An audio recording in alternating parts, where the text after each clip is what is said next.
All right, cool. So I'm going to start my audio hijack. So just for the audio engineer, I'm going to say Mel, like elevate the audio, 3, 2, 1, and clap, sort of like a sound thing that gives them. So if you could do that as well, Okay, then it'll Teneia, 3, 2, 1. perfect. All right, cool. All right, you ready for this intro where I'm nonstop? Welcome to Trust the Journey. I'm Melanie Curtis. As you guys know from our foundational episodes with Jay and me, our mission is to live, laugh, love, and learn together with you. We're here to create conscious connections, to grow and contribute through our practice of openness, honesty, vulnerability, humility, and trust, trusting the entire journey. Today's episode is the very first episode of our Conscious Connection series, where I will be interviewing other radiant beings in this big, beautiful universe that are creating, seeking, and contributing in their own ways. So, same. If you want to connect with us, go to trustthejourney.today on our website or our Instagram. If you want to connect with us in our expanded community more deeply, you can join the Trust the Journey family anytime. Just go to our website, click the button on Patreon, donate in any amount, and we'll add you to that group. So, right on, family. We love you so much. Thank you, as always, for being here. Today, we welcome Teneia. Because Trust the Journey is meant to give our guests space to rest easy and share more freely, I'm going to share Teneia's bio so that everyone listening can get a sense for how much she has accomplished and to give us a solid jumping off point for our conversation today. All right, here we go. Originally from Jackson, Mississippi, Teneia is an internationally touring musician and songwriter and has 7 albums to her credit. She has won multiple awards, had her work featured in television and film, and shared the stage with various critically acclaimed artists. One of Teneia's most prominent pieces, Stand, earned a placement in the HBO documentary Prom Night in Mississippi, featuring Morgan Freeman. Stand embodies Teneia's ability as an artist to address deeply rooted social issues fearlessly and confidently. Her true talent, however, is that she strips down the audience, leaving their minds filled with reflection and their hearts filled with hope. With a career spanning over a decade, Teneia has toured relentlessly throughout the years, is continually working on personal and elevated projects, all while spreading a message of love and equality. Teneia is a visionary with the heart to match. No matter what project she is a part of, she always delivers a stellar performance. With folk soul roots and infectious hooks, she teeters on the edge of defining a new sound and genre. In my experience, Teneia is absolutely a phenomenal singer, songwriter, and human. Someone I was lucky enough to meet at the Hatch Summit in Montana in 2019, getting to sit connecting next to each other in the front row of one of our immersive sessions. I am so grateful that our paths have crossed in this life and that I get to call her my friend and that I get to share her with you all today. Teneia, welcome. Oh, thank you so much, Melanie. I'm like, why am I feeling like I'm going to cry already? So I know this is going to be a really great, deep, and interesting conversation. Thank you for having me. Yeah. Oh, I love that. I love that you feel seen and held and loved, because that's definitely what this is about for sure. And it's all true. So so there's that. I think where I'd like to start, and we can go any direction you want. If at any point you want to redirect, go for it. But I'm curious about, how did you find music? Like, how did you find your love of music, your love of making music? That's such a core thread in your story and your presence in the world. I'm curious about that. Yeah. So I grew up and I was always a pretty introspective kid. It's kind of funny to this day. So my mom has 2 kids. It's myself and my brother. And people will always say, and I'm the oldest, we didn't know you had a daughter. Like, and I find that so funny because everybody knows my brother, but they don't know me. And I just was a really quiet, introspective kid for a lot of years. And we grew up singing in church. I was really shy. My whole entire family sang in church, as we all do in the South. And and that's where I kind of like learned how to sing, and kind of learned what community looks like with vocals. And so that was the jumping off point. And then around 8 years old, I started writing songs. And it was just a way for me to escape my daily life and to have a way to dream up worlds for myself. Amazing. And from there, it just kind of blossomed into a thing that I just was obsessed with doing and obsessed with learning about. And I would just study music videos. I would study songs and I would just listen to them over and over again and study the vocals and try to like do the same thing. And so I just was just always really curious and interested in music and how videos came together and all of the back end of storytelling of music. Was there a moment when you realized you were very talented at this also? Because, and this is an interesting distinction, right? About like talent, actual talent versus the relentless obsession and immersion in something that we care about or are excited about. So like, was there a moment when you're like, oh, wow, I actually am good at this too? Um, oh man. So I think it was like, for me, when I was younger and I got to sing and people kept, I remember a story. I was probably about 10 or 11 and I can't remember the song, but I kept singing it. I was singing it and my friend said, oh, keep singing. Everybody kept wanting me to sing the same song over and over. And we just sat on the steps. And I thought, oh, I must be really good or something because they keep wanting me to sing this over and over. And I think that was the first time I realized I actually may have a talent. But I think talent is so hard because as a creative, you're constantly juggling like, am I talented or am I delusional? Like there's always a fine line, right? Like I'm being like, I think I'm brilliant. And then be like, I think I'm actually delusional and nobody's ever going to want to hear this. And I'm, a little bit cuckoo here. So, I still kind of struggle with that as I think most creatives do. Yeah, yeah. Oh my God. I use the two dot ellipsis in my writing that doesn't exist. And I'm like, fuck the world. I'm using this. I'm using this punctuation. Like sort of the rebellion and the like imposter syndrome that is sort of part of the creative journey. Yeah. Yeah. Oh my God. Well, it's so cool that you actually have a moment that you remember, in your young life where it's like sort of helped you. It sounds like you got a lot of encouragement as a young person around your music. Is that true? Or was it mostly your own relentless sort of obsession around it? I think it was a little bit of both. So, people wanted me to sing and then I did. In middle school, I still was really shy, and I would still categorize myself as kind of shy, but it took me a while. And then middle school, I slowly warmed up. I think by high school, I felt confident enough in my abilities. By then, I felt like my songwriting was better. I was the key songwriter for this R&B girl group that I was in. Cool. And that gave me a lot of like confidence and, strength in my abilities. But, I think just years of doing projects, you constantly hone and hone your craft and dig into what you're really hopefully good at. And I think it's always a thing that's like ongoing for me.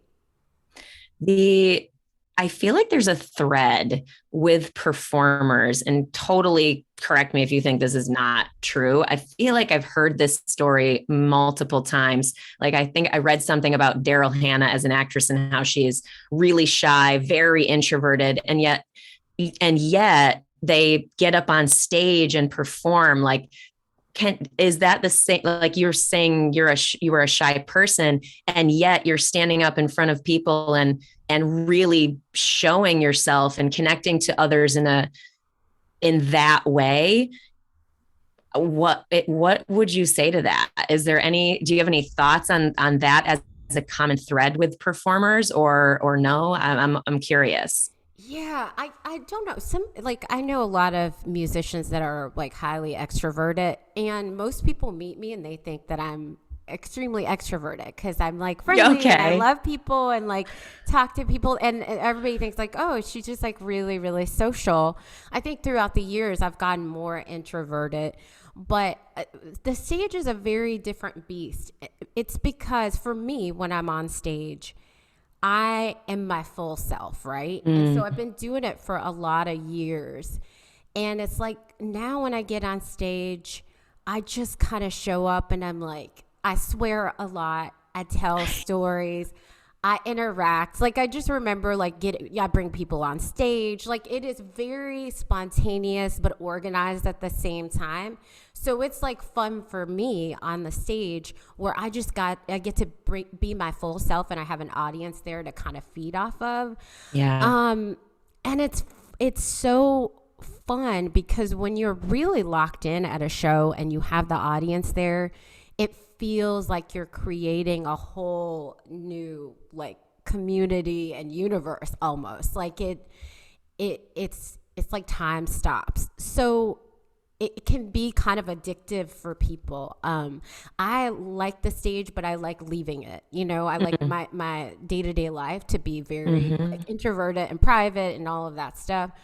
But when I'm on stage, I will tell stories about my life and my breakups and like, you know, random stories of things that have happened throughout the week. Like I like that kind of thing because it's real for me. It's not Yeah. about performing, it's just about sharing who I am.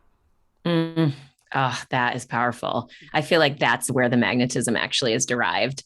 For me, if I look up and I go to a performer as someone witnessing a performer and I go, oh yeah, like they're in the flow. That's who they are. That's usually when I'm like drawn to that person, drawn to that performer, drawn to their music and their creativity, which is a good segue into the next thing I wanted to ask you about, which is your creative process. And more so like because for Trust the Journey we're big into the conversation of healing and how do we go deeper into ourselves and all of this, and I'm curious how has creating and making music or creating being creative in whatever ways that you are, how has that served your healing? I mean, you sort of touched on it that you're sharing about your breakups and this and that. Like, can you tell us more about that? Yeah, I think, you know, for me, and I was saying this to another friend that I did a podcast interview, is like, it's where I get to bring my full self, you know? And I went through a divorce in 2019 that was really, really difficult for me.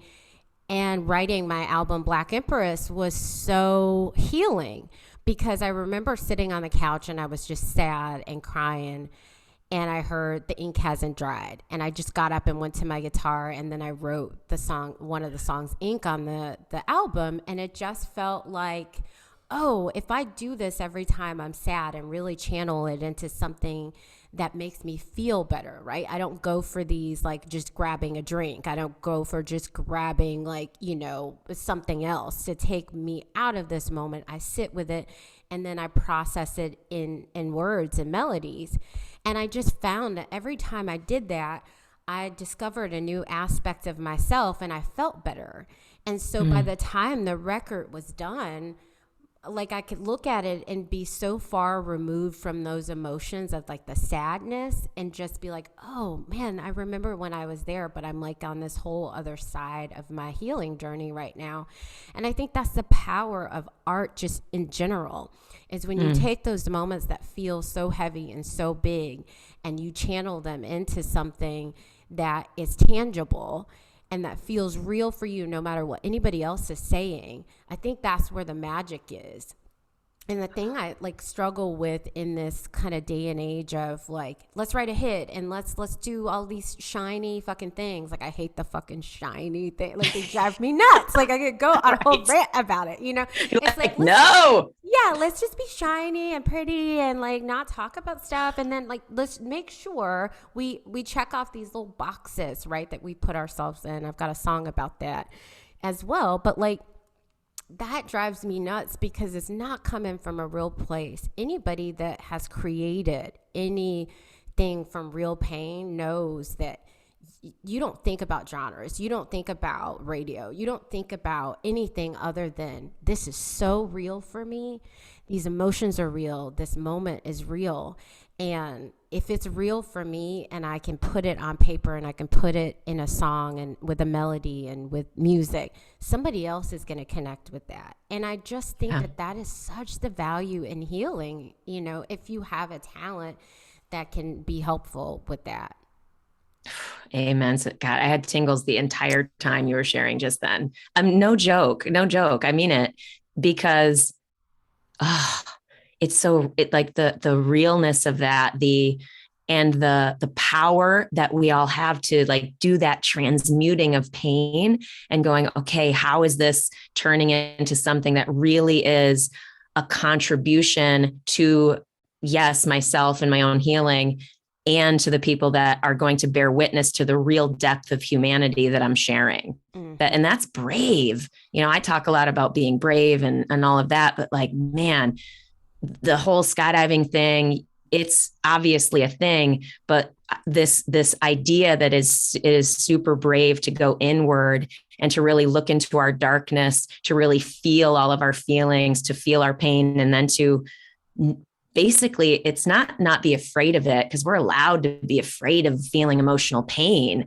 It's more like being brave enough to go, what is this trying to become through me? It's like beautiful, beautiful. Yeah, it's that like phoenix rising from the ashes moment and the snake shedding its skin. And like as a person, I love astrology and I'm a Scorpio. So like that's my jam, right? Always like reinvention, always like a rebirth of some sort. And, you know, but I love that about creation, because when you're locked in and you're in the moment and you're talking about stuff that's real, it just feels like you're channeling almost, like you're not even there. And I think like I was saying to a friend, like, when you can do that, it feels like the biggest superpower you've ever had in your life. Like no matter what the medium is, it's like it transforms you, because you're like, how did I do this? Like, how do I have a real song? Or, you know, like how do I have a real piece of art? Like it feels to me,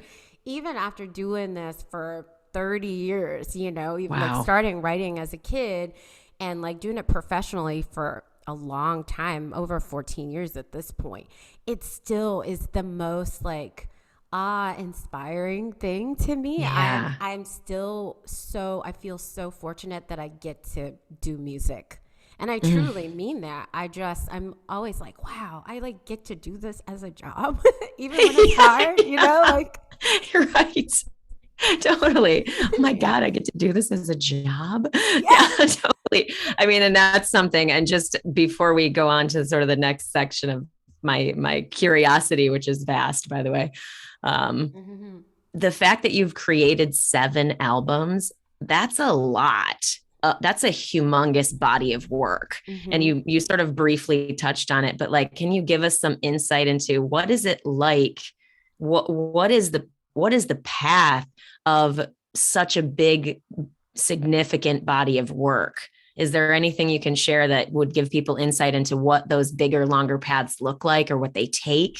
So, you know, I am, and I was laughing about this the other day with a friend that I work with really closely, and because I'm a idea person and an executor, right? Cool. So as soon as I have an idea and I'm figuring it out, I start to execute, even if I don't have all the ideas. And that works for me. Listen, like some people, they spend years on the ideas and then they execute. I think in order for me to produce what I feel is valuable, I have to do it a lot faster sometimes than taking a lot of time, because I understand that ideas just come quickly, right? And sometimes the story needs to be told, and it needs to be told in a way that is like, you can't sit here in this pain for 4 years, right? Like, right. We got 2 months of this, girl. You gotta wrap it up, right? Like that's you got a deadline, girl. You got a deadline for the pain. Get in and get out, right? That's so awesome. And that's kind of like, how I work, because I understand the value of from a start and then finishing a project. And so my creative process looks like I come up with ideas, I kind of flesh them out, and then I start calling people that I really connect with. So an example would be the Pride video I did for the U.S. State Department and American Music Abroad. I had this idea. I wanted to do a dance track for Pride. And so I had it I was like, oh, I've got a melody line. So I reached out to this DJ on Fiverr who's out of Turkey. And I said, can you create a track for me? He created a track. Mm-hmm. And then I just kind of wrote to it, recorded it. And I said, oh, I want my friend who's a trans rapper on the track. So they ended up killing it. And then I go to a friend that's a videographer. I was like, I don't know, here's my ideas for the video, and they execute. So I work with a bunch of people that do what they do really well and they execute. But most of the time, my ideas, I just sit and listen over and over, probably for hours, to the ideas I have. And I'm like, is this good? Is it not good? And I struggle with that delusion, but I think that execution and people that work really well with you helps. And so that's kind of what I lean on. Ideas come to me in different ways. So sometimes I have a melody line and words. Sometimes I just have a concept, like a song title. Sometimes I'm just playing on guitar and then I get the lyrics. So it just depends on kind of what flow I'm in that day. Yeah.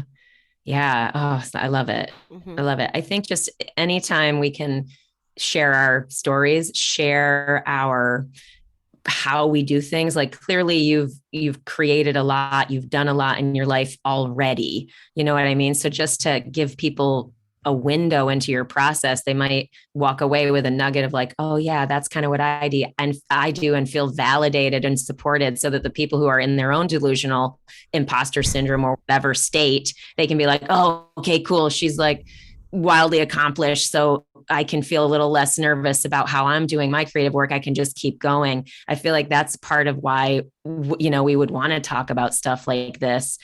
And you mentioned, okay, wanting to make a video for Pride. And I'm not even really sure how to ask this question about your activism, but because not all artists are activists, but you are. And you stand for Black women, all women, for LGBTQ plus and more, trans community. What is something you want listeners to know about this part of you, or about this part of your work as an activist? I mean, my objective when I create art, sometimes it's just to feel good, but a lot of the time is to have deeper conversations. And so my work is always like, how can I have these tough conversations through songs?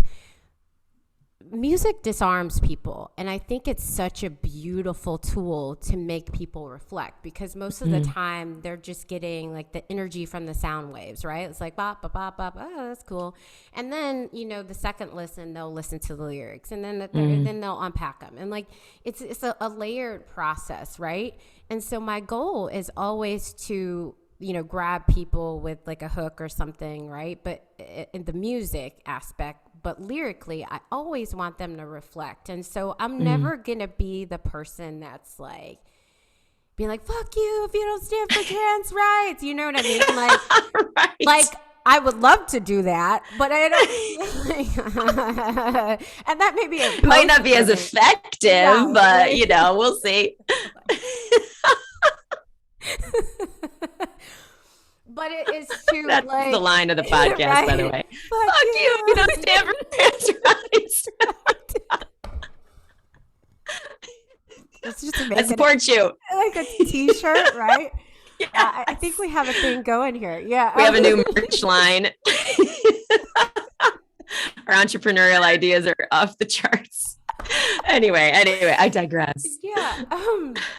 But I think it's good to pair the Pride piece, of course, we're using it as an example right now, is like pair Daedrian, my friend, who just tells their story and the story of racial inequality and just nails it to where it's like, you're just hype listening, right, to them. You're like, yes, yes, yes, yes. And I love that because it's like, you want to have those beautiful moments where people, even if they don't understand something, they can reflect. So my number one thing is like to connect with the heart, right? We are all humans here, no matter where we are on our spectrum of what we believe, because beliefs are a personal thing, and I think we shouldn't push them on other people. However, I think when it comes to progress in this world, if we don't talk about difficult things, we are stuck in the same place. And so my art, even when the whole album is about something like heartbreak,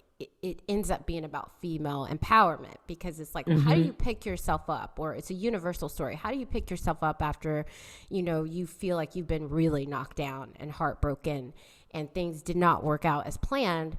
And you channel that into people coming and being like, I understand this. You helped me get through my divorce. You helped me get through this. You helped me feel good about like being LGBTQ. Like, I love those stories because it's a reminder of how powerful music is. And so I'm constantly pushing, but I'm pushing in a way that is like my way, which is like, I'm just going to put it in art. I'm going to make sure people vote. I'm going to make sure people are educated and understand where they are in this process. You can't sit on the sidelines and be like neutral when it comes to racism. That's not how you fix a problem. You know what I mean? Like, so I push and I try to do it in the best ways. And I think art helps me with that. Yeah, for sure. And again, brave. I can't not call that out. It's I think awesome in the sense that if we're talking about what is a way to connect to, like, and you're like, okay, I'm always trying to get to the heart, you know what I mean? And there are universal stories that then are tied or married with these tougher conversations, such that people engaging your art, listening to your music, might be able to open their mind because of their connection around a universal story to the thing that they don't understand, maybe like racism or LGBTQ rights or whatever. Right. And so like, I love that creativity and that human sharing and storytelling can be a bridge for those bigger, tougher things that we're looking at in society today. It's really awesome. Yeah. Thank you. Yeah.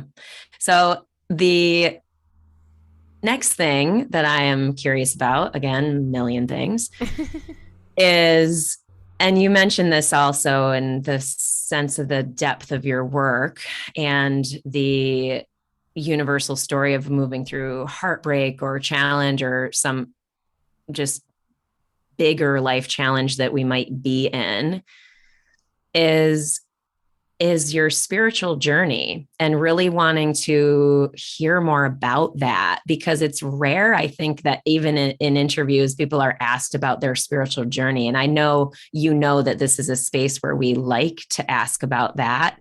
And you can start sort of wherever you want to start as it relates to your healing around recent challenges, as it relates to where you feel like you began or had a spiritual touch point as a young person. Like what resonates with you to start with, to share about that? Yeah, so I grew up in Mississippi. My dad's a minister. We went to church every week, like highly indoctrinated, and I mean that in a respectful way, in Christianity. And it was always kind of a thing for me that I was always looking at.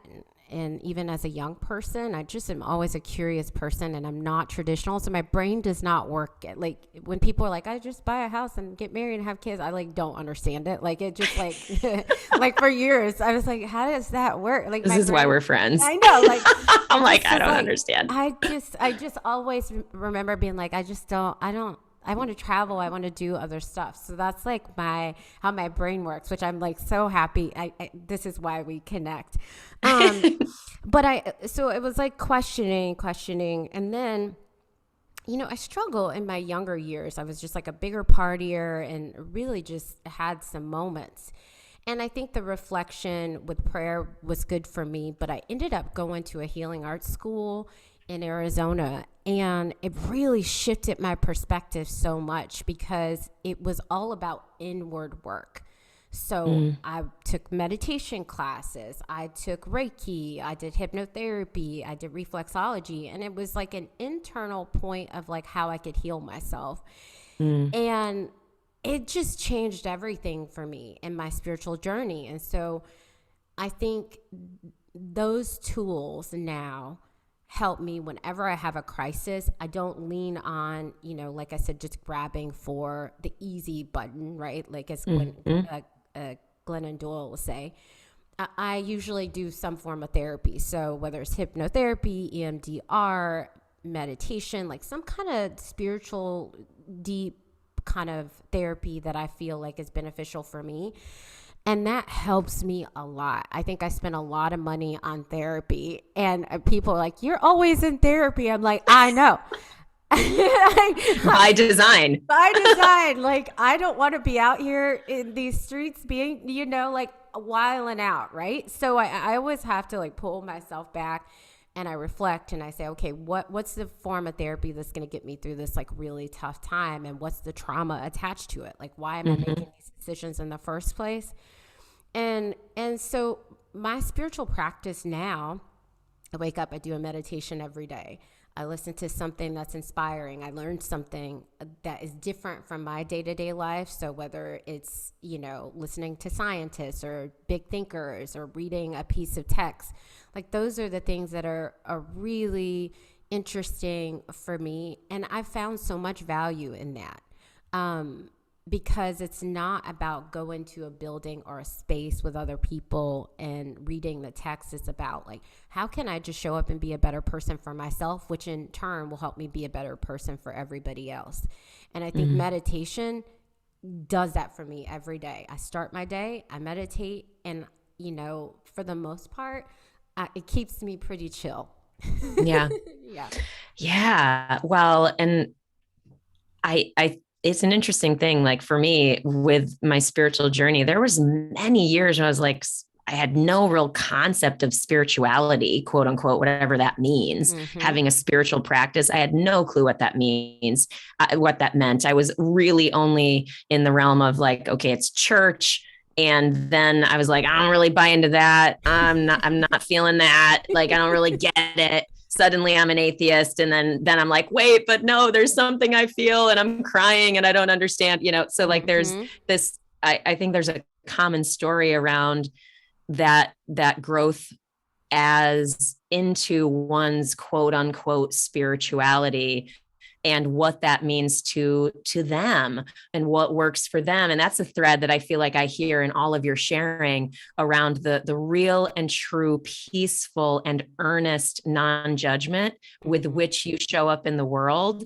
Yeah, you stand strongly for what you believe in, but from a humanity perspective, it sounds like, and correct me if I'm wrong, that you really are like, that is your journey. That is your experience. I have no judgment as to what people may do or not, and yada, yada. And maybe that's a little bit blurred in the activism lane, but the non-judgment as something that's really a strong thread, which I think is, I don't know, makes you a safer person to connect with too. And I don't know, I'm sort of rambling on about this, but I'm curious about how you got to that place of like peaceful non-judgment. Is that part of your spiritual practice, or you tell me? I mean, I struggle with judgment, right? Especially when it's around racism and inequality and people with privilege that don't understand that they have privilege and like trying to have a conversation. I mean, I get really frustrated a lot. So understandable. I'm like no Mother Teresa in that, right? Like, fair enough. My one of my mentors says, like, you're sweet as pudding pie, as we say here in the South. And he said, but you do have a hey motherfucker button, right? Nice. Right? Like, there is a point where you will tip. Yeah, very good. It's just, I'm just being honest. But I think the value in trying to understand people, right? Like I try to understand people until it becomes a point where they are harming themselves and others. Mm-hmm. And then there is a point where you have to me as a person that cares, be real and honest and be like, this is not, Mm-hmm. like you have to help yourself. So I struggle with that a little bit, but I try to use moments that are really tough as like educational moments. So for instance, I get a lot of people, older white people in my inbox about Black Lives Matter telling me it's like a terrorist group and like all this, sending me all their like Fox News articles. It's great. Oh, Not God. sarcastically. It's so Oh, great. God. Anyway, but, and so usually I try to be really loving and then at a certain point, then I have to like check them, right? And be like, listen, I just posted a piece of content and you're commenting on the content, but like, I'm not going to have messages from you telling me that I'm going to fail and saying I'm sending you propaganda when I just mention an organization. And so there comes a point where you have to set boundaries.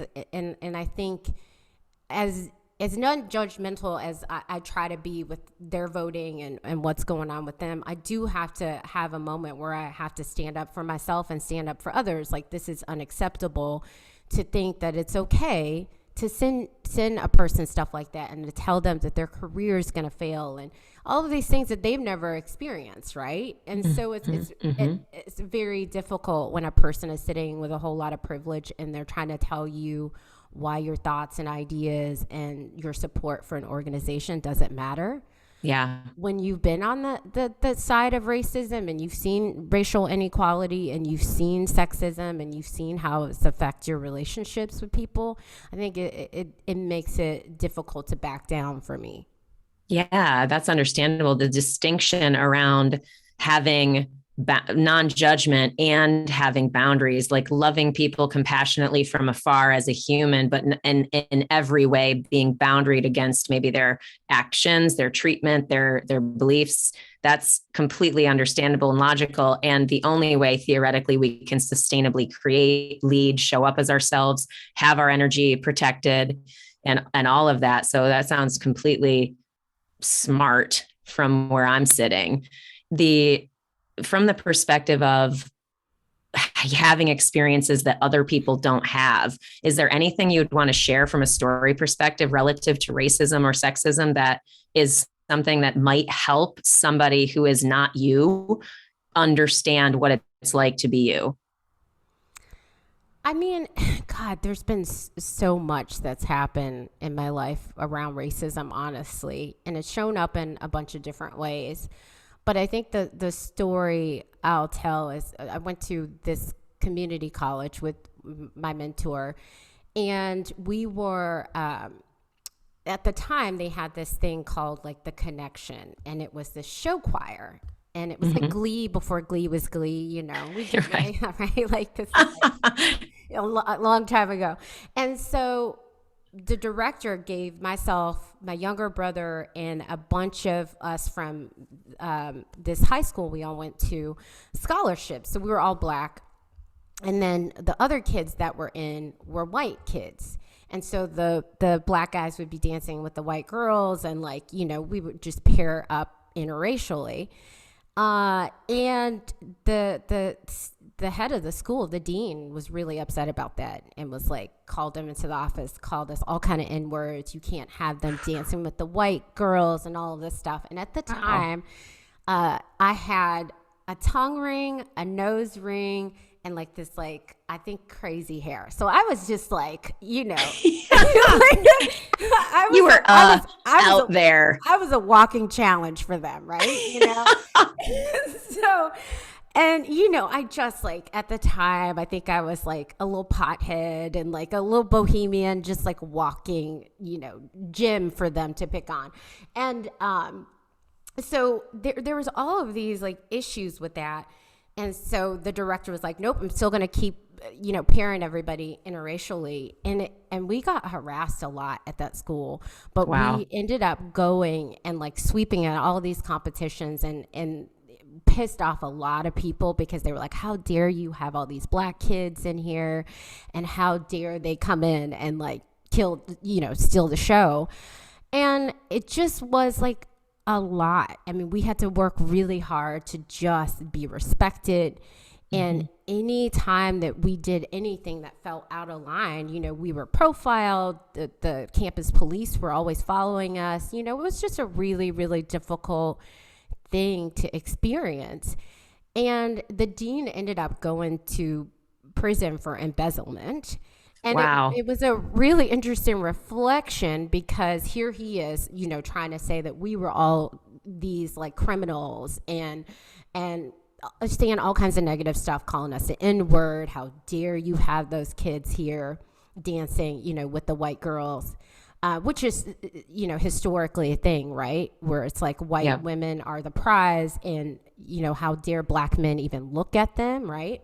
And I think that just sums up the equivalent of racism and systemic racism, and how it shows up in different layers in different ways, because we were judged based on the color of our skin and our culture, and we weren't the criminals. None of us went to jail, at that time or anything. And so it's moments like that I feel like are just so heartbreaking, but when you're in it, you're just there to prove them wrong.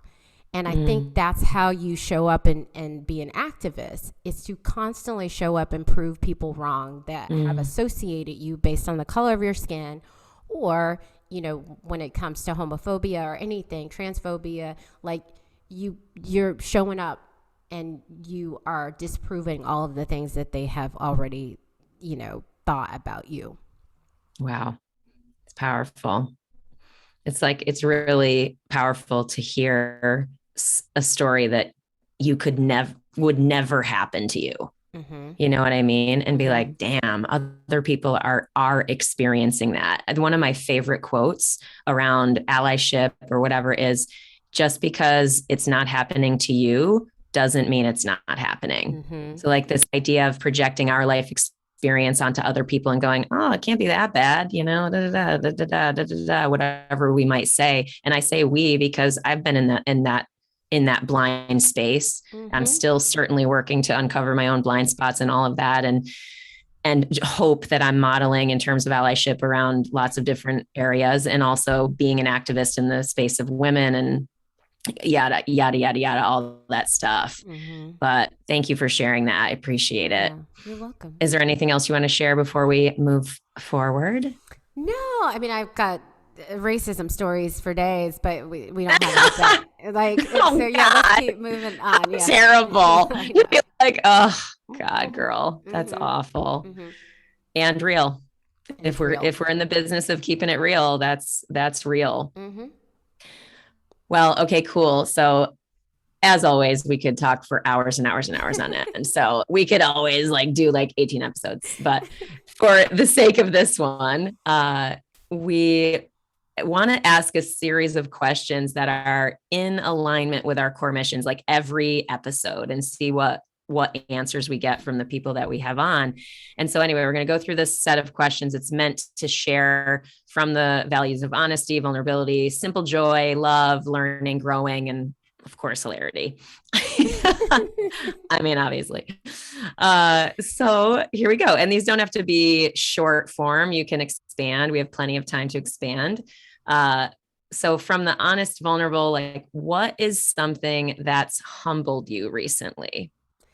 Oh my God, that's a really good question. Oh, that's so good. I'm trying to. I know it's a tough one, right? Yeah. And it could be big, it could be small. You know what I mean? Like I want, that's why I'm asking it. Cause I'm curious what people would say. Like I tried to think of it for myself too. Yeah. Okay. I got it. So a couple of weeks ago, I woke up and I wasn't feeling that great. And I thought, okay, like in a couple hours, like I'll be fine. I'll just like weigh it out. And I had plans, so I canceled them. And, 2 hours later, I was really sick, and I was like, just could not stop throwing up. And Ugh. I texted a family member and I said, hey, like if I'm not feeling better in a couple of hours, I may need to go to the hospital. And so it just got worse. Like my health just like tanked in 2 hours. Like I had body chills. I couldn't stop, throwing up. And I just was like, I thought I had COVID, which I'm vaccinated, but I was like, maybe I have the Delta variant. And so I had to call my cousin. She came over and she was like, she had COVID. She said, you look like I did. And I was delusional. I just remember, and it wasn't like talent delusion. It was like it was literal, like literal. Actual. Yeah. So I was like trying to talk to myself, and it was like gibberish. I was like slurring my words. I was like, I think something's really wrong here. So she ended up having to come get me with a friend. And I remember getting in the car with them and saying, no, I just want to go back home. I just want to go back into my house. It took everything to get down my stairs and get into the car. Wow. And they were like, no, you have to go to the doctor. And I went, and they gave me a whole bunch of nausea medication it took 12 hours to just stop throwing up. And wow. I was in a lot of pain. I've never been in that much pain in my life because I normally don't get really sick like that. And it was a humbling moment because I had to reach out to somebody to take care of me, and to where I could not do anything for myself, and to have somebody just like watch me be sick and be like, hey, how can I support you? I'll come take you to the doctor. I'll get a wheelchair and like roll you in, I was that sick, and it humbled me because I was like, our wealth is definitely in our health, right? And if you ever need somebody to take care of you, if you're a person that is independent and does all the things for yourself, it's a really hard moment. And I just remember being like so thankful for her and being like, thank you so much for being here. She's like, absolutely. That's what we do as family. But sometimes I think we forget that, as the people that are always holding it together. So that humbled me for sure. And like, I don't think of myself as superficial, but it was a moment of like, I don't know who I can really call that can see me in this state and not, like feel so. Yeah. Well, it's right? Very vulnerable. Yeah, absolutely vulnerable. And that's part of what the follow on to asking this question is, what was the gift? Like, what is the gift that you're taking away from that experience? Because I feel like I try to show up for other people and to let people show up for you, right? Because I remember being like, I think I'll be all right, that kind of thing. And it's not that I was trying to tough it out. It was just that I was like, didn't want to burden somebody else. And I think the vulnerability of that is like, let people help you.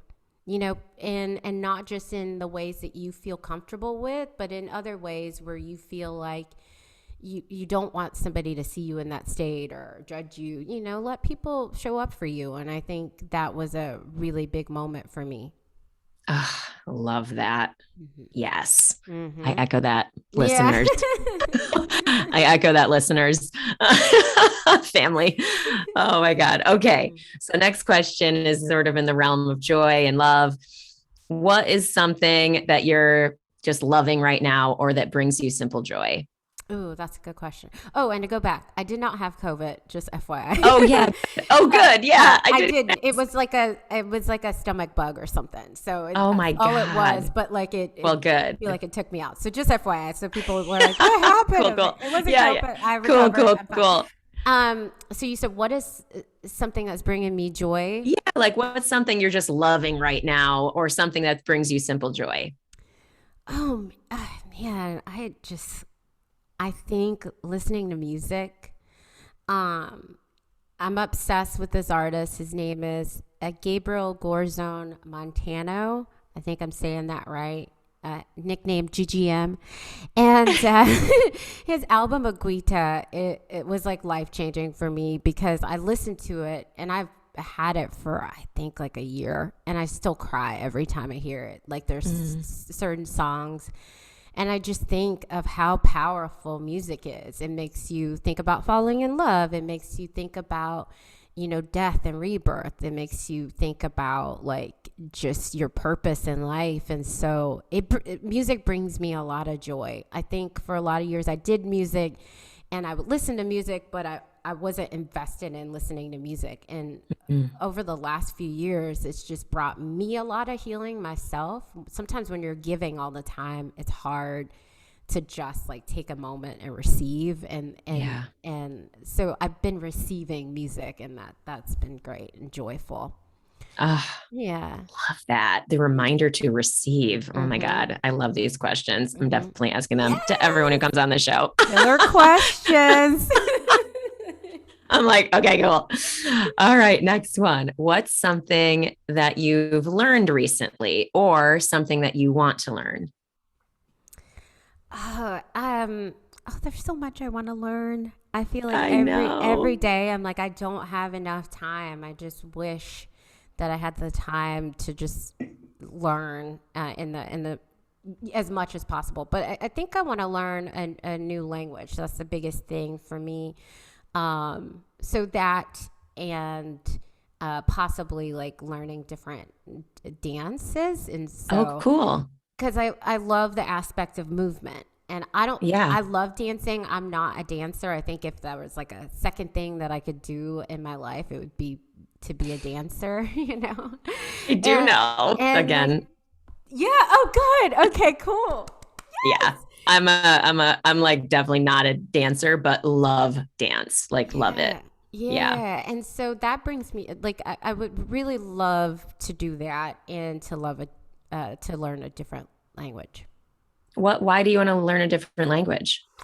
I just feel like my brain would love understanding how like language came to be from a different culture, and Oh, cool. understanding like how these like the communication correlates with like our form of communication, English, and like just the dynamics. I don't know. It's something about it to me is so beautiful, and it's like paying like homage and like respect to a different culture to learn their language, and so that's why.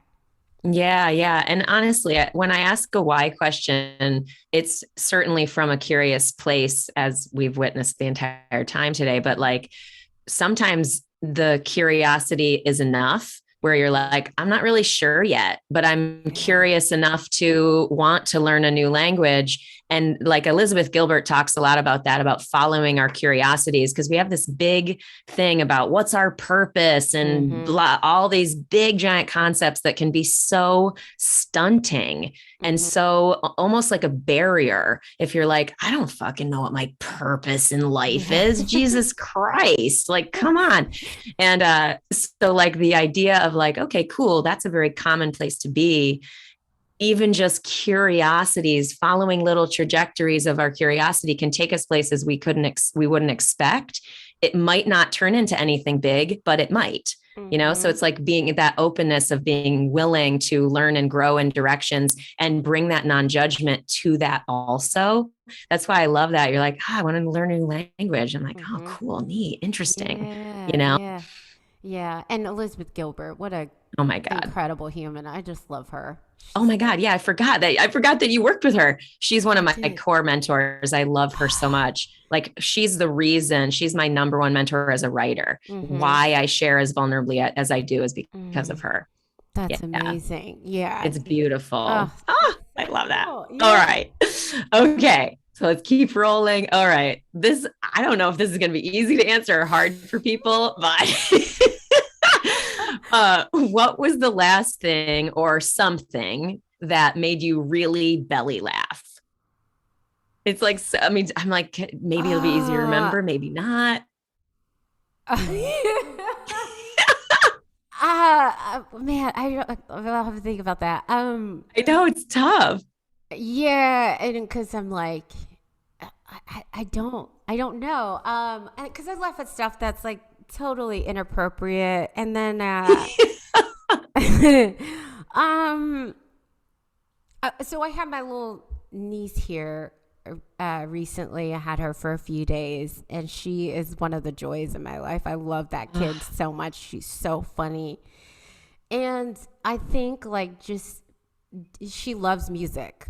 So she remembers all the words and lyrics to songs. I mean, it's just crazy to see a 6-year-old be able to do that. And we had a bunch of different little play dates, but mostly during the mornings, we dance around the house and sing. And just like her, when she's in her little groove and she's dancing and like she doesn't think I'm watching, I think that's just the cutest fun. Like, and it just makes me chuckle. And so when things are really exciting to me, I laugh or cute or, and she would just say, TT, why are you laughing? And I was like, because I think it's adorable, And so it's not a full on belly laugh, but it's like these little chuckle that just remind me how joyful kids are and how we should all bring that element of, just creativity and fun into our own lives. Yeah. Oh, yeah, totally. Yeah, for me, I laugh at a lot of things. I believe sort of deeply that life is comedy on so many levels. It's comedy and tragedy, but there's so much ridiculous about this. Come on, we are so ridiculous as humans, But it's also like for me, laughter will come out of my body because I'm delighted. So it's not necessarily funny, but I'm delighted by what I'm experiencing. And it sounds like that's part of what you experience with your niece. And like, yeah, it could be funny, but it might just be delightful. And that's kind of in the same lane as well. Yeah, for sure. I love it. All right. Last question. You read, well, actually second to last. Okay. All right. So this is a pretty broad question, but if you could initiate a positive change in the world, like what would your vision be and why? So it doesn't have to be like some be all end all thing that saves humanity. It could, you can go as big as you want or as small as you want. It's just what's something that you believe in as having the potential to influence the future of humanity or simply improve the day-to-day life experience for yourself and others. So like what's something you would share about that? Ooh, that's a really big question, and I love it. I love all your questions, by the way, so thank you. These are killer questions. They're so good. The first thing that comes to mind for me is I met a lot of people in my job. And most of the time, the people that do not have a creative outlet or don't understand creativity, that think of themselves as like analytical and like in these boxes of like tradition, they kind of lack the understanding of like how to be creative. And I think creativity within itself, no matter what you're doing, helps open up different aspects of you. And so I wish more people had the time and the energy and the openness to be creative, because when that happens, I think we end up with people that can understand, like we can understand each other. Like you can understand somebody else's point of view when you're creative, because it doesn't have to have all of these angles to it within boxes, right? You can look at a painting and it means something to me, a difference from you. And we can all look at it and have our own perspective and not fight about it, right? Usually nobody's at an art gallery going, how dare you call it a turtle? I saw a bird. You know what I mean, right? Right. It's a bird. It's a bird. And want to fight about it, right? Like, oh my God. You know what I mean? It's a bird. Like, can you get all that? upset about it. Like, right. And we do that with politics. We do that with religion. We do that with all these big things. But for the most part, unless it's like controversial art, when art is abstract and it's universal, we don't really fight about it. Sure. And the people that I feel like struggle the most is the ones that don't have a creative outlet and don't understand the power of it. They just think it's this thing that like these wacky, non-traditional people do. But Yeah. honestly, it's in all of us to be creative. We're creating every day throughout our lives, whether it's like what we cook, what we eat, you know, how we wear our clothes. Like those are all like creative gestures. And so my biggest thing is I think that would be healing for people, and maybe people wouldn't push their junk on people as much if they had an outlet where they could just be weird and quirky and nobody's judging them for it. Oh my God. Amen. That is the perfect note to end on. Aw. And just beautiful. I love every single bit of that. Uh, Thank you. But Thank you. before we close, how can people connect with you? Like, how can people support you as well? So, how can they connect with Yeah. you and how can they support you? So my social media handles are Teneia Music. So that's on Facebook and Instagram and Twitter as well. Teneia is spelled Teneia, but you probably will have that in the notes and stuff for people to Mm-hmm. look at. My name is spelled wrong all the time. Tequila is the best one that I've been called. So anyway, I'm like, oh, tequila. But Teneia Music, my handle's there. Teneia.com is my website. And then I do have a Patreon channel that I love where I release a lot of content and behind the scenes stuff. If you want like a full representation of who I am, my Patreon channel is like the best. So the Patreon channel is patreon.com/Teneia. And that's where you can find me.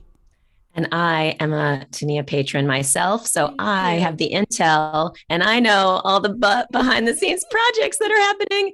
Yeah, I'm planting the seed, listeners. So I you'll know. be interested in going to check it out because it's really cool to get to witness and be a part of that creative process of yours behind the scenes. Like that, there is value in immersive connection. And so I that's one thing I really like about your Patreon page, your Thank you. Patreon sharing personally. Thank But you.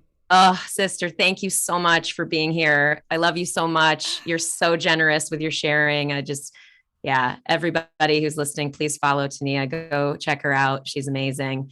Certainly all the Trust the Journey stuff. But yeah, go ahead, girl. Thank you for having me. It is an Yeah. honor to sit with you virtually. I love you. And from the moment we sat beside each other at Hatch, I was just like, she is a badass. And I'm just so thankful, number one, for our Hatch group because it has brought some of the most incredible people into my lives, and you are one of them. And I just value you not only as a friend, but as an ally.